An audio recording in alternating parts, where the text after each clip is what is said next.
Yes, perfect, thank you. I think you're absolutely right, and there are these sort of firebrand authors at the moment really pushing. Can I point out that I remember when Harlan Ellison and others, Mike Butterfield and Mike Moorcock and others were like the new wave and the angry young authors. That's how old I am. Norman Spinrad. I remember when he was a kid.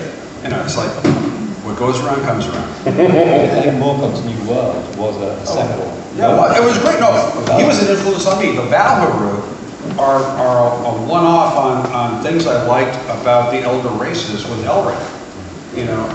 But the point I'm making is, it's a self-refreshing, cyclical kind of thing. And you stated it so eloquently, the three phases, and then it's let's go back to the beginning and do it again. Yeah, it's the way it works, and God bless us. I think it's such an interesting thing to study the evolution of the genre and the people who influence it. Now, to come today, you've mentioned Stephen Erickson a couple of times now, and your book has also been your writing has been likened to his as well. So my question to you would be, how do you ensure that your writing doesn't mimic the authors that inspire you? How do you put a unique twist on it? It's a very difficult thing to do, I think. If you're a writer who's also widely read, but there's two sides to it. It's incredibly difficult because you're so exposed to lots of different writing styles and lots of different genres, but it's also easy not to do because I know everything I know and everything I will ever learn about writing from reading. And every book I pick up is unique. It's got a unique author voice. It's got a unique way of describing events and describing emotions. And the more widely read you are, the more it unlocks your own kind of author voice. Yes. It's surprising and it's very saddening how many people I've met who want to write but don't read.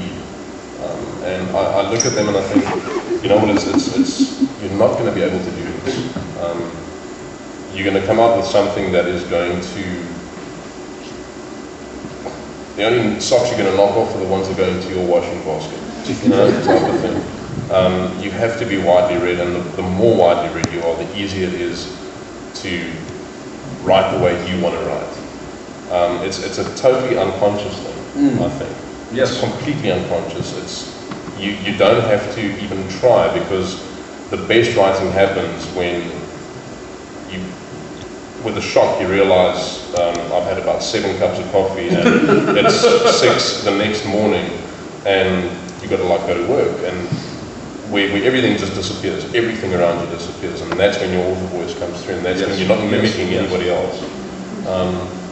So yeah, I think the short answer is just write for yourself firstly. Don't write to see your book on a shelf. Don't write. I'm stealing that. I've been struggling for years to explain it. And you did it brilliantly. If you do it for yourself, you set. You're going to have to be patient to maybe get the tale published.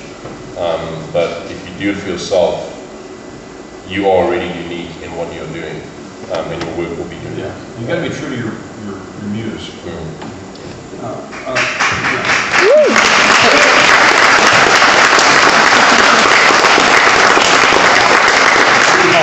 just a second, I have a story to tell, which I'll try to digest now. My brother was a very serious guitar player, and drugs and alcohol and other things, kept his work going down. But he also knew a guy named Ted Green. Ted Green, if anybody here is a guitar player, you may have run across a book he wrote called Chord Chemistry.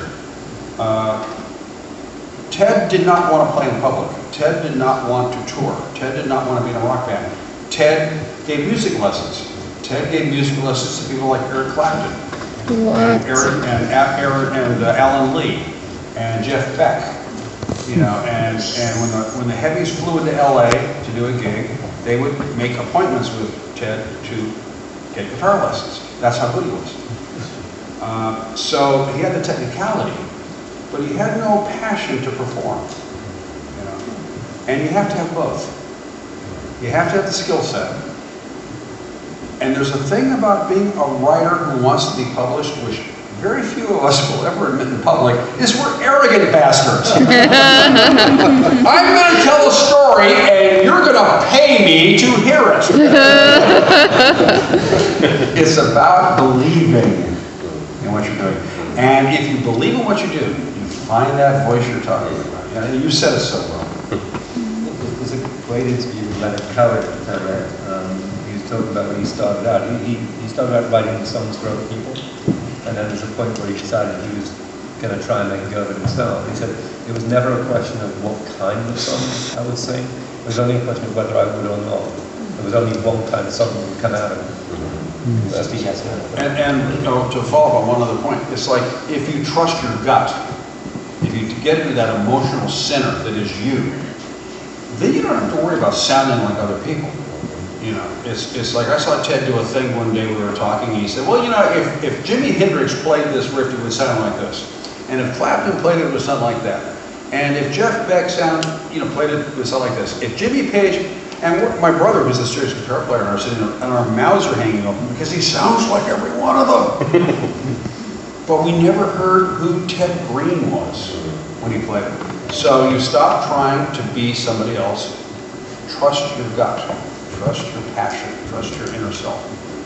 Because the joy, the absolute joy of what we do is finding that scene. You're alone in your room, you know, there's nobody else in the apartment, you write that scene, and you got to write it. And that's when you find yourself looking like a total moron, dancing around your room going, God, I'm good! It's like being on